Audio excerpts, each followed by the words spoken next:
บายดีท่านผู้ฟังที่เคารพทุกท่านพบกับรายการวิทยุภาคภาษาลาวสถานีวิทยุ FEBC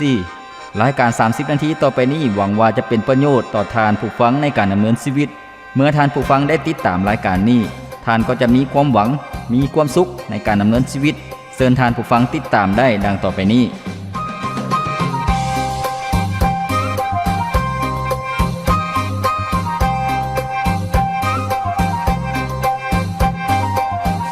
ท่านผู้ฟังที่เคารพในมื้อที่ผ่านมาผู้เฮาได้รับฟังได้รับพระพรนำกันแล้วในหัวข้อที่บอกว่า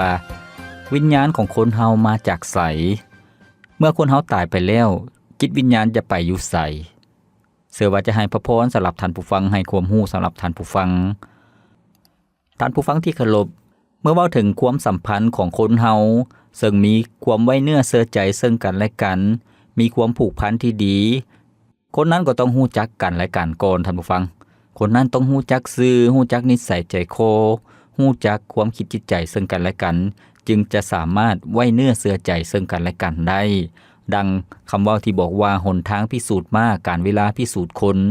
ก่อนที่พวกเขาจะไว้เนื้อเชื่อใจคนใดคนหนึ่งพวกเขาต้องรู้จักคนนั้นดีพอพวกเขาจึงจะไว้เนื้อเชื่อใจได้ท่านผู้ฟัง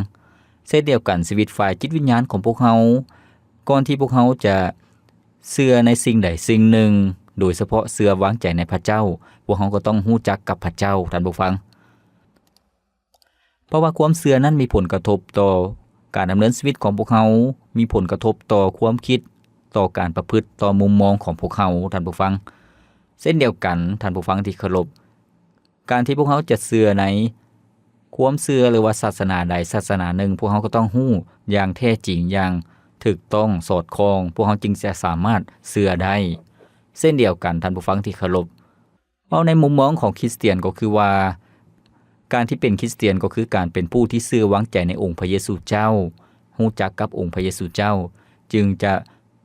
เอิ้นว่าเป็นคริสเตียนหรือว่าเป็นผู้ติดตามพระเจ้าซึ่งนับตั้งแต่ในสมัยคริสตจักรยุคทำอิฐนับตั้งแต่ปีคศที่33เป็นต้นมาท่านผู้ฟังจนถึงปัจจุบันในคริสตจักรนั้นก็มีผู้เชื่อซึ่งเป็นคริสเตียนก็มี2ประเภทท่านผู้ฟังประเภททำอิฐก็คือว่าเป็นคริสเตียนหรือว่าเป็นคนที่อยู่ในจำพวกที่รู้จักพระเจ้าอย่างแท้จริงแล้วก็เชื่อพระเจ้าอย่างแท้จริงส่วนประเภทที่2ก็คือว่าเป็นพวกที่อยู่ในศาสนาเท่านั้นท่านผู้ฟังก็คือว่าบ่ได้เชื่อในพระเจ้าแล้วก็บ่ได้รู้จักกับพระเจ้าอย่างแท้จริงแต่อยู่ในศาสนาอยู่ในขบวนการหรือว่าอยู่ในพิธีกรรมของศาสนาเท่านั้นซึ่งประเภทที่2นั้นเป็นคนที่บ่ได้รับความรอดพ้นบ่ได้มีชีวิตที่ได้รับการเปลี่ยนแปลงใหม่อย่างแท้จริงแล้วก็บ่ได้มีประสบการณ์กับพระเจ้าท่านผู้ฟังที่เคารพมื้อนี้พวกเราจะมารับพระพรนำกันในหัวข้อที่บอกว่าผลดีจากการรู้จักพระเจ้าอย่างแท้จริงแล้วก็เชื่อพระเจ้าอย่างแท้จริงท่านผู้ฟังจะมีผลดีแนวใดซึ่งในพระคำของพระเจ้าที่พวกเราจะมารับพระพรนำกันบอนทำอิฐก็คืออยู่ในพระธรรมเฮบเรอบทที่3ข้อที่14ซึ่งได้กล่าวไว้ว่าด้วยว่าพวกเราทุกคนเป็นผู้ร่วมงานกับพระคริสต์ถ้าพวกเรายึดถือความไว้วางใจที่พวกเราได้มีในตอนต้นนั้นไว้มั่นคงจนถึงที่สุดแล้วก็จุดที่2อยู่ในพระธรรม2ทิโมธีบทที่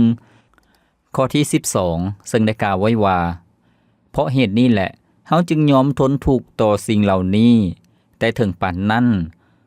เฮาก็บ่ละอายเพราะว่าเฮารู้จักพระองค์ผู้ที่เฮาได้เชื่อและไว้วางใจนั้นและเฮาเชื่อมั่นว่าพระองค์ทรงสามารถรักษาซึ่งเฮาได้มอบไว้กับพระองค์จนถึงวันนั้นแม่นแล้วท่านผู้ฟัง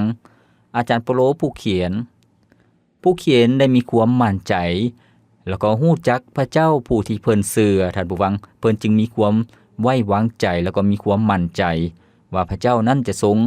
นำพาชีวิตของเพิ่นแล้วก็ซอยเหลือเพิ่นนั้นให้ไปถึงจุดหมายปลายทางก็คือได้เข้าในแผ่นดินสวรรค์บ่ได้ตกนรกบึงไฟท่านผู้ฟังดังนั้นผลของการรู้จักพระเจ้าอย่างแท้จริงแล้วก็เชื่อพระเจ้าอย่างแท้จริงนั้นจะมีผลกระทบแนวใดต่อชีวิตก็คือว่าจะมีส่วนในองค์พระเยซูเจ้าก็คือว่ามีส่วนร่วมในเวียกงานขององค์พระเยซูเจ้าร่วมสุขร่วมทุกข์กับพระเยซูเจ้าก็คือว่าถึงแม้นว่าชีวิตจะถูกทนทุกข์ทรมานหรือว่า ถึกป้อยดาถึกดูหมิ่นนินทาถึกโจมตีถึกต่อต้านต่างๆแต่ว่าก็บ่ได้ท้อถอยใจเพราะว่าคนนั้นเชื่อมั่นว่าพระเจ้าที่เขาเจ้าเชื่อนั้นองค์พระเยซูเจ้านั้นเป็นพระเจ้าผู้ทรงแท้จริงแล้วก็ฮู้จักพระเจ้าอย่างแท้จริงว่าบ่แม่นพระเจ้าที่ขี้ตัวหลอกลวงบ่แม่นพระเจ้าที่เป็นเทพนิยายแต่เป็นพระเจ้าองค์เที่ยงแท้จริงท่านผู้ฟังผลกระทบอย่างที่2ก็คือว่าคนนั้นจะมีชีวิตที่มีพลังมีแหงกระตุกสุกยู่ในการบริบัติรับใช้พระเจ้าดังพระคำที่พวกเราได้อ่านไปแล้วนั้นก็คือว่าผู้เขียนก็คืออาจารย์โปโลบ่ได้ละอายบ่มีความอับอายขายหน้าท่านผู้ฟังเพราะว่าเพิ่นฮู้ว่าพระเยซูเจ้าที่เพิ่นกำลังประกาศนั่นก็คือข่าวประเสริฐที่ประกาศอยู่นั่นเป็นความจริงเพิ่นจึงบ่ได้มีความละอายท่านผู้ฟังเพิ่นมีความมั่นใจแล้วก็มีความสุขในการบริบัติรับใช้พระเจ้าแล้วก็มีความดุมันขยันเพียรมีความเข้มแข็งมีความกล้าหาญท่านผู้ฟังผลข้อที่3การที่ฮู้จักพระเจ้าอย่างแท้จริงแล้วก็เชื่ออย่างแท้จริงก็คือว่าจะเกิดมีความอดทนในการบริบัติรับใช้พระเจ้าดังพระธรรม2ทิโมธีบทที่1ข้อที่12นั่นที่บอกว่าเพราะเหตุนี้แหละเฮาจึงยอมทนทุกข์ต่อสิ่งเหล่านี้นั่นหมายความว่าอาจารย์โปโลนั่นมีประสบการณ์ในการประกาศข่าวประเสริฐแล้วก็ยอมทนทุกข์ทรมานถูกป้อยดาถูกต่อต้านถูกเคี่ยนตีต่างๆแล้วก็ต้องอึดรับอึดนอนท่านผู้ฟังต้องทุกข์ยากลำบากในการเดินทางได้รับผลกระทบต่างๆแต่เพิ่นก็ยังยอมทนทุกข์เพราะว่าเพิ่นฮู้ว่าพระเจ้าที่เพิ่นบริบัติรับใช้นั่น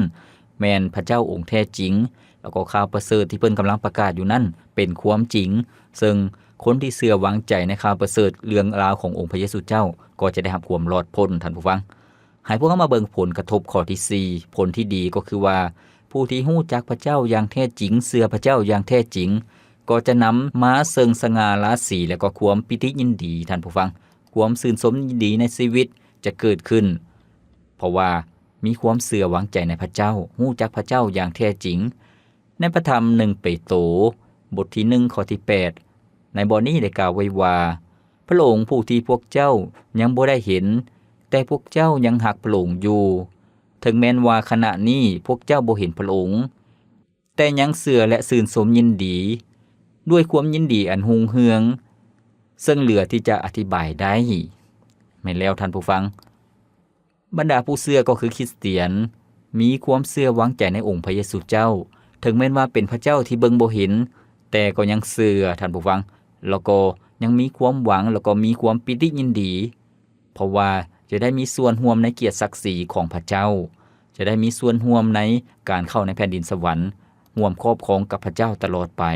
นั่นก็คือความมั่นใจของบรรดาผู้เชื่อซึ่งเชื่อวางใจในพระเจ้าท่านผู้ฟังที่เคารพให้พวกเรามาเบิ่งความหมายของประโยคที่บอกว่าการฮู้จักพระเจ้าอย่างแท้จริงแล้วก็เชื่อพระเจ้าอย่างแท้จริงมีความหมายแนวใดท่านผู้ฟังความหมายของคำว่าการฮู้จักพระเจ้าอย่างแท้จริงก็คือมีความเข้าใจมีความสำนึกแล้วก็ฮู้ว่าพระเจ้าเป็นไผแล้วก็พวกเฮาเป็นไผท่านผู้ฟังนั่นก็คือการฮู้จริงฮู้อย่างแท้จริงเฮาฮู้ว่าเฮาเป็นมนุษย์ที่ถูกพระเจ้าทรงสร้างขึ้นเฮาฮู้ว่าเฮาเป็นคนบาปคนหนึ่งที่ต้องการพระผู้ช่วยให้รอดพ้นเฮาฮู้ว่าพระเจ้าทรงเป็นพระเจ้าที่สามารถช่วยพวกเฮาให้รอดพ้นจากเวรกรรมให้มีอิสระจากความบาปให้มีอิสระจากการตกเป็นทาสของผีมารร้ายสิ่งชั่วร้ายต่างๆพระเจ้าทรงปลดปล่อยพวกเฮาและเฮาฮู้ว่าพระเจ้าทรงนำพาพวกเฮาเข้าในแผ่นดินสวรรค์โดยการเชื่อวางใจในองค์พระเยซูเจ้าพวกเฮามีความเข้าใจอย่างชัดเจนแล้วก็การฮู้อย่างแท้จริงนั้นอีกด้านหนึ่งก็คือหมายถึงการมีประสบการณ์กับพระเจ้าท่านผู้ฟังการมีประสบการณ์กับพระเจ้าผู้ที่พวกเฮาเชื่อวางใจก็คือว่าถึงแม้นว่าพวกเขาเบิ่งบ่เห็นพระเจ้าแต่พวกเขาก็สัมผัสได้ว่าพระองค์ทรงเป็นพระเจ้าผู้ทรงครอบครองทุกสิ่งทุกอย่างครอบครองในโลกนี้ครอบครองในชีวิตของพวกเขาเป็นพระเจ้าผู้ทรงครอบครองอยู่เหนือสถานการณ์เหนือสภาพการณ์ต่างๆพระเจ้าทรงเฝ้าเบิ่งพวกเขาอยู่พวกเขามีประสบการณ์ก็คือว่าเมื่อพวกเขาเชื่อวางใจในพระเจ้าพวกเขาได้รับการอภัยความผิดบาปพวกเขาได้รับความรักจากพระเจ้าอย่างแท้จริงพวกเขาได้รับความเมตตากรุณาจากพระเจ้าและได้มีประสบการณ์ในฤทธิ์เดชของพระเจ้าเช่นผีบ่ได้เข้าในพวกเขาได้ เรื่องไสยศาสตร์เรื่องเสน่ห์หรือว่าการลิ้นเครื่องล้างของขลังต่างๆบ่สามารถมาแตะต้องบรรดาผู้เชื่อวางใจในพระเยซูเจ้าก็คือว่าบ่สามารถมาแตะต้องคริสเตียนได้แล้วก็มีหลายๆอย่างท่านผู้ฟังก็คือเมื่อพวกเฮาเชื่อวางใจในพระเยซูเจ้าพวกเฮามีชัยชนะเหนือความบาปเหนือการทดลองเหนือการล่อลวงเมื่อก่อนพวกเฮาพ่ายแพ้ต่อความบาปต่อกิเลสตัณหาแต่เมื่อพวกเฮาเชื่อวางใจในพระเยซูเจ้าพวกเฮามีกำลังพวกเฮามีชัยชนะกล้าปฏิเสธกล้าที่จะรู้จักบังคับรู้จักควบคุมตนเองได้บ่ได้ปล่อยเนื้อปล่อยตัวท่านผู้ฟังมีหลายๆอย่างการมีประสบการณ์ในความฮักของพระเจ้าก็คือพวกเขาสามารถฮักคนอื่นฮัก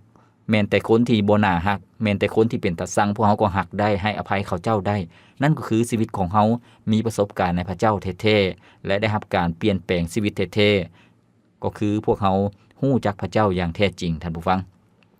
สิ่งที่2ความหมายของคำว่าเชื่อพระเจ้าอย่างแท้จริงแม่นแนวใดท่านผู้ฟังความหมายของคำว่าเชื่ออย่างแท้จริงหมายถึงความมั่นใจที่ตนเองเชื่อว่าเป็นความจริงพี่น้องนั่นก็คือเมื่อพวกเขามีความมั่นใจว่าพระเจ้าที่เขาเชื่อนี่แหละเป็นพระเจ้าองค์แท้จริงและมีความมั่นใจว่าความเชื่อของเขาเป็นความเชื่อที่แท้จริงบ่มีหยังมาปนบ่มีหยังมาเสื่องซ่อนอยู่แต่เป็นความเชื่ออย่างแท้จริงเป็นความเชื่อเต็ม 100% เช่นการที่พวกเขาเชื่อไว้วางใจในพระเจ้าก็คือว่าถึงแม้ว่าพวกเขาบ่ได้เห็นหยังบ่ได้สัมผัสหยังพวกเขาก็ยังเชื่อว่าพระเจ้าทรงเป็นพระเจ้าองค์แท้จริงความเชื่อที่แท้จริงความหมายอีกด้านหนึ่งก็คือมีความเชื่ออย่างถึงที่สุดถึงขั้นอุทิศหรือว่า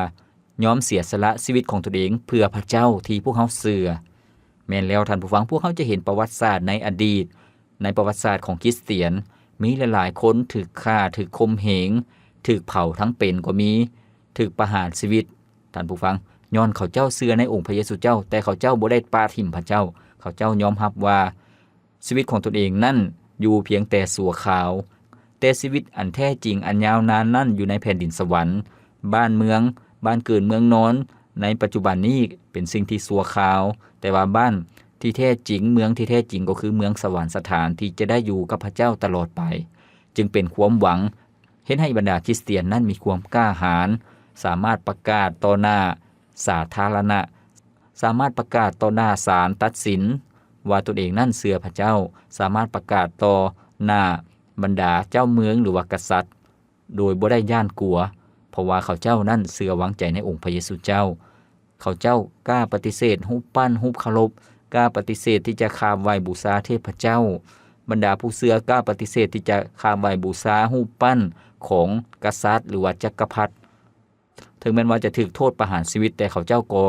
ยอมเพราะเขาเจ้าเชื่อในพระเจ้านั่นก็คือความเชื่อที่แท้จริงท่านผู้ฟังเช่นเดียวกันชีวิตของพวกเขาในปัจจุบันนี้พวกเขาท่านผู้ฟังบางท่านอาจจะถูกครอบครัวญาติพี่น้องต่อต้านถูกญาติพี่น้องห้ามคนที่มาเชื่อพระเจ้าอาจจะเป็นคนเดียวในครอบครัวผู้เป็นผัวผู้เป็นเมียก็จะต่อต้านหรือว่าลูกเต้าก็จะต่อต้านพ่อแม่ปู่ย่าตายายก็จะต่อต้านก็จะห้ามแต่ให้พวกเขาที่จะมั่นใจในพระเจ้าที่พวกเขาเชื่อก็คือองค์พระเยซูเจ้าเป็นพระเจ้าองค์แท้จริงให้พวกเขามีความกล้าหาญท่านผู้ฟังขอบพระคุณพระเจ้าท่านผู้ฟังที่เคารพมื้อนี้พวกเขาได้รับฟังนํกันในหัวข้อที่บอกว่าผลที่ดีจากการรู้จักพระเจ้าอย่างแท้จริงและเชื่อพระเจ้าอย่างแท้จริงมีผลแนวใดให้พวกเราฝากฟังเพลงจากรายการของพวกเราก่อนจัง1เสียงเพลงแล้วพวกเราจะมาพบกันอีกในช่วงต่อไปที่บอกว่าพวกเขาจะเฮ็ดแนวใดจึงจะสามารถรู้พระเจ้าอย่างแท้จริงและก็เชื่อพระเจ้าอย่างแท้จริงพวกเขาจะเฮ็ดแนวใดจากวันที่พระองค์ได้ทรงทนทรมานรับความบาปของข้าไปที่ไม่กางแค้นวันนี้ข้าจึงได้รู้ว่าชีวิตของข้านั้นมีความหมายความรักของพระองค์เป็นรักที่ยิ่งใหญ่พระองค์ยอมตายเพื่อไทยที่ไม่กางแค้นเปลี่ยนข้าให้มีชีวิตใหม่ให้ข้าพบชีวิตแท้ในพระองค์พระองค์ ค์ทรงพระชนพระองค์เป็นคืนมาแล้วและวันนี้ข้าจึงได้พบกับชีวิตที่อัศจรรย์เพราะว่าองค์พระเยซูพระองค์ทรงเป็นพระเจ้าของข้าทรงไถ่เสนาความตายด้วยฤทธิ์อำนาจยิ่งใหญ่พระองค์ทรงคืนพระชนข้าจึงได้มีชีวิตใหม่พระองค์เป็นพระผู้ไถ่ข้าจึงฮ้องสรรเสริญแด่พระองค์ผู้เดียวเท่านั้นผู้ไถ่เสนาความตาย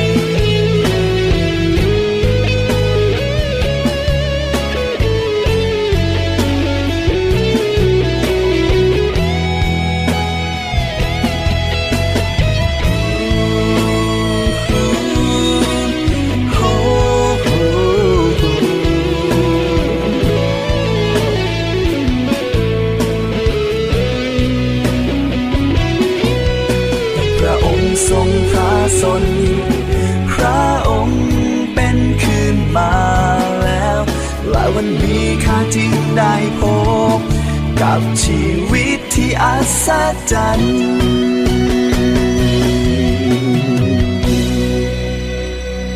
เพราะว่าองค์พระเยซูพระองค์ทรงเป็นพระเจ้าของข้าทรงไถ่เสนาความตายด้วยฤทธิ์อำนาจยิ่งใหญ่พระองค์ทรงคืนพระชนข้าจึงได้มีชีวิตใหม่พระองค์เป็นพระผู้ไถ่ข้าจึงฮ้องสรรเสริญแด่พระองค์ผู้เดียวเท่านั้นผู้ไถ่เสนาความตายพระองค์ทรงเป็นพระเจ้าของข้าทรงไถ่เสนาความตายด้วยฤทธิ์อำนาจยิ่งใหญ่พระองค์ทรงคืนพระชนข้าจึงได้มีแม้แล้วพระเจ้าทรงรักพวกเขาหลายที่สุดจนได้ยอมตายแทนพวกเขามอบชีวิตของพระองค์ให้กับพวกเขาและทรงเป็นคืนจากความตายพระเจ้าทรงรักพวกเขาหลายที่สุดดังนั้นพวกเขาจึงยอมรับพระองค์ทรงเป็นพระเจ้าเป็นพระผู้ทรงให้รอดพ้นของพวกเขาเป็นพระเจ้าผู้ทรงมีชัยชนะเหนือความตายดังบทเพลงที่พวกเราได้ฟังไปแล้วนั่นพระเยซูเจ้าทรงเป็นผู้ชนะท่านผู้ฟังที่เคารพมื้อนี้พวกเรากำลังรับฟังกำลังรับพรนับกันในหัวข้อที่บอกว่าผลดีจากการรู้จักพระเจ้าอย่างแท้จริงแล้วก็เชื่อพระเจ้าอย่างแท้จริงจะมีผลดีจะมีผลกระทบต่อชีวิตของพวกเราแนวใดซึ่งในช่วงที่พวกเราได้รับฟังไปแล้วก็คือว่าเมื่อพวกเราเชื่อวางใจในองค์พระเยซูเจ้ารู้จักพระเจ้าอย่างแท้จริงเมื่อชีวิตของพวกเรารู้จักกับพระเจ้าอย่างแท้จริงพวกเราก็จะบริบัติรับใช้พระเจ้ามีความอดทนแล้วก็มีความชื่นชมยินดีท่านผู้ฟัง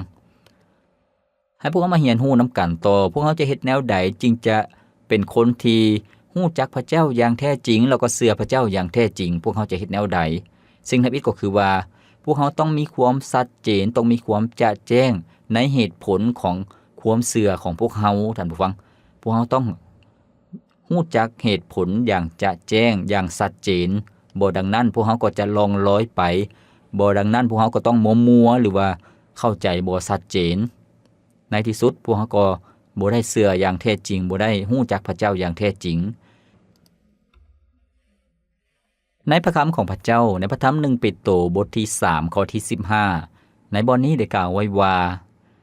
แต่ในใจของเจ้าทั้งหลายจงเคารพนับถือพระคริสต์ว่าเป็นองค์พระผู้เป็นเจ้าจงมีใจพร้อมอยู่เสมอเพื่อพวกเจ้าจะสามารถตอบแก่ตัวได้ต่อทุกคนที่ถามพวกเจ้าว่าเจ้ามีเหตุผลประการใดเจ้ามีเหตุผลประการใดจึงมีความหวังอย่างนี้แม้แล้วท่านผู้ฟังที่เคารพให้พวกเราที่จะเชื่อวางใจในพระเจ้าเชื่อวางใจในองค์พระเยซูคริสต์ก็คือยอมรับว่าพระองค์ทรงเป็นองค์พระผู้เป็นเจ้าอย่างแท้จริงท่านผู้ฟังความหมายก็คือว่าพระเจ้าที่พวกเราเชื่อนั้นเป็นพระเจ้าที่มีจริงเป็นพระเจ้าที่แท้จริงในพระคำ2ทิโมธีบทที่1ข้อที่12ในบทนี้ได้กล่าวไว้ว่าเพราะเหตุนี้แหละ เฮาจึงยอมทนทุกข์ต่อสิ่งเหล่านี้แต่ถึงปานนั้นเฮาก็บ่ละอายเพราะเฮาฮู้จักพระองค์ผู้ที่เฮาได้เชื่อและไว้วางใจนั้นและเฮาเชื่อมั่นว่าพระองค์ทรงสามารถรักษาซึ่งเฮาได้มอบไว้กับพระองค์จนถึงวันนั้นแม่นแล้วท่านผู้ฟังอาจารย์เปาโลมีความมั่นใจอย่างชัดเจนว่าเพิ่นฮู้ว่าพระเจ้าที่เพิ่นเชื่อนั้นเป็นพระเจ้าผู้ทรงมีตัวตนอย่างแท้จริงเป็นพระเจ้าที่เที่ยงแท้บ่คือกันกับพระอื่นๆท่านผู้ฟังบ่เพียงแต่เท่านั้นเมื่อเพิ่นฮู้จักพระเจ้าอย่างแท้จริงชีวิตของเพิ่นนั้นก็เชื่ออย่างแท้จริงท่านผู้ฟังแล้วก็บ่เพียงแต่เท่านั้นพวกเฮาต้องมีความชัดเจนในเรื่องเหตุและผลเรื่องความเชื่อของเฮาก็คือว่า1ฮู้จักว่าพระเจ้าที่เฮาเชื่อนั้นมีจริงสิ่งที่2ก็คือว่าพวกเฮาต้องเชื่อมั่นว่าพระคริสตธรรมคัมภีร์ซึ่งเป็นคำสอนของพระเจ้านั่นเป็นความจริงท่านผู้ฟังพระคริสตธรรมคัมภีร์ที่เป็นคำสอนของพระเจ้านั่นเป็นความจริงแล้วก็สามารถเปลี่ยนแปลงชีวิตของคนเฮาได้ในพระธรรม2ติโมธีบทที่3ข้อที่16-17ได้กล่าวไว้ว่าพระคัมภีร์ทุกตอนได้รับการทรงบันดาลใจจากพระเจ้าและเป็นประโยชน์ในการสอนการกล่าวตักเตือนว่ากล่าวการปรับปรุงแก้ไขให้ถูกต้องและการอบรมในทางชอบธรรมเพื่อคนของพระเจ้าจะบรรลุผลสำเร็จและจัดเตรียมไว้พร้อมสำหรับการดีทุกอย่างแม่นแล้วท่านผู้ฟังนี่ก็คือสิ่งที่ยั่งยืนว่าคำสอนของพระเจ้านั่นเป็นความจริงพวกเขาจึงมีความเชื่อในคำสอนของพระเจ้าบ่เพียงแต่เท่านั้นท่านผู้ฟังที่เคารพพวกเขาต้องฮู้ว่าชีวิตของมนุษย์นั้นมีความหมายหยังพวกเขาต้องฮู้จักแรงที่มาของชีวิตของมนุษย์แล้วก็ฮู้จักความหมายของชีวิตของคนเฮาซึ่งพระคัมภีร์ก็ได้เปิดเผยให้พวกเขาเห็นว่ามนุษย์ทุกคนนั้นเป็นคนบาปแล้วก็ทุกๆคนนั้นต้องตายพระคัมภีร์ได้กล่าวไว้ว่ามีข้อกำหนดไว้สำหรับมนุษย์ก็คือว่าต้องตาย1ครั้งหลังจากนั้นก็ต้องพบการพิพากษาท่านผู้ฟังเมื่อพวกเขาฮู้จักที่มาของมนุษย์ฮู้จักจุดหมายปลายทางของมนุษย์พวกเขาจึงเชื่อในพระเจ้าผู้ทรงสามารถปลดปล่อยพวกเขาให้พวกเขาได้รอดพ้นจากนรกบึงไฟให้พวกเขารอดพ้นจากการถูกตัดสินลงโทษได้ท่านผู้ฟังบ่เพียงแต่เท่านั้นพวกเขาจะเฮ็ดแนวใดที่จะเป็นคนที่ฮู้จักพระเจ้าอย่างแท้จริงแล้วก็เชื่อพระเจ้าอย่างแท้จริงก็คือว่าพวกเขาต้องมีความเชื่อที่จะแจ้งที่ชัดเจนต่อคำมั่นสัญญาของพระเจ้าเกี่ยวกับอาณาจักรของพระองค์ท่านผู้ฟังพวกเขาต้องมีความเชื่ออย่างชัดเจนอย่างแจ่มแจ้งชีวิตของพวกเขาจึงจะได้ฮู้ว่าความสุขที่แท้จริงนั่นเป็นแนวใดท่านผู้ฟังความสุขที่แท้จริงเป็นแนวใด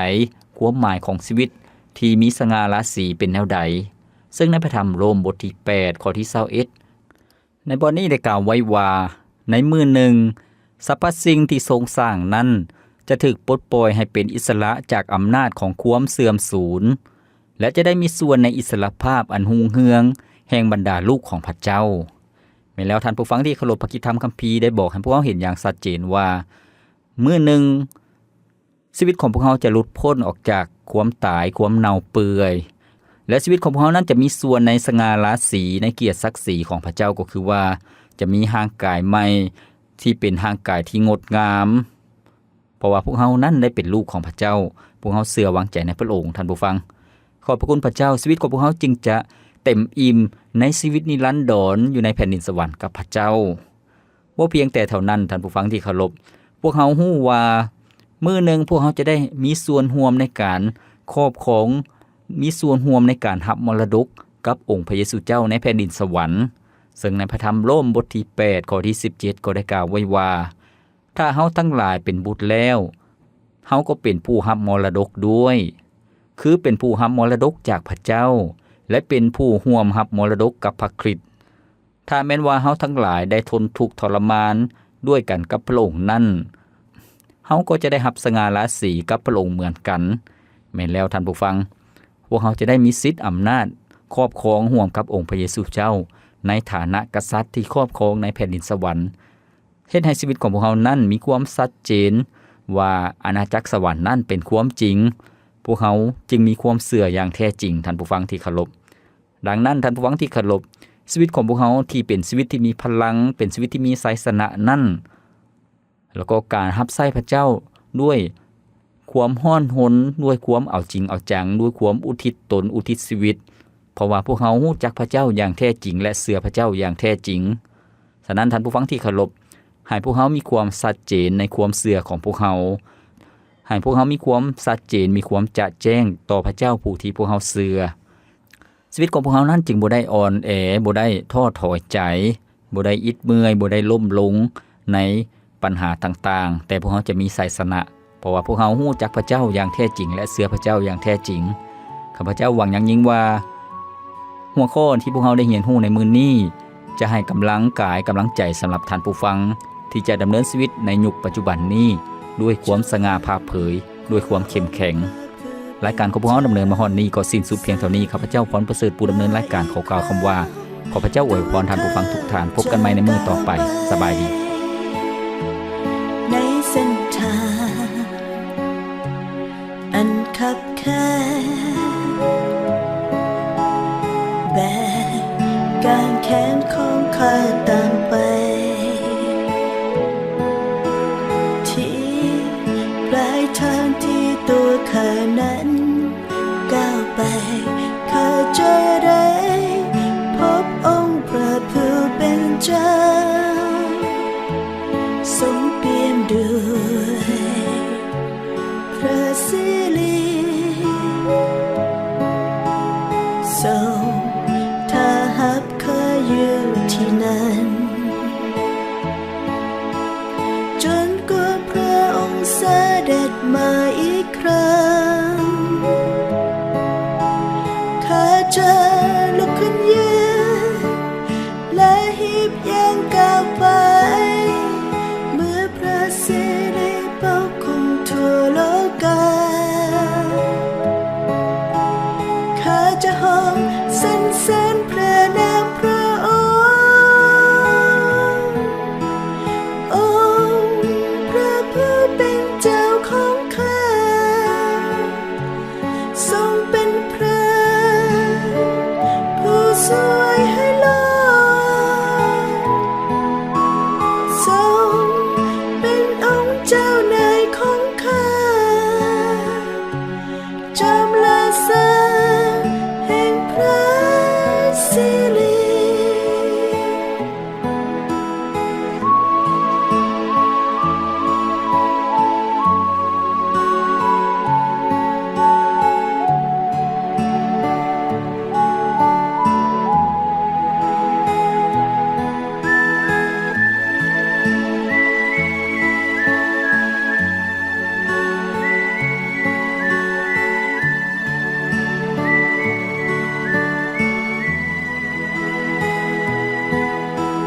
จนกว่าองค์พระผู้เป็นเจ้าเสด็จมาอีกครั้งตัวข้าจะก้าวไปในเส้นทางอันคับแคบแบกการแขนของข้าตามไปที่ปลายท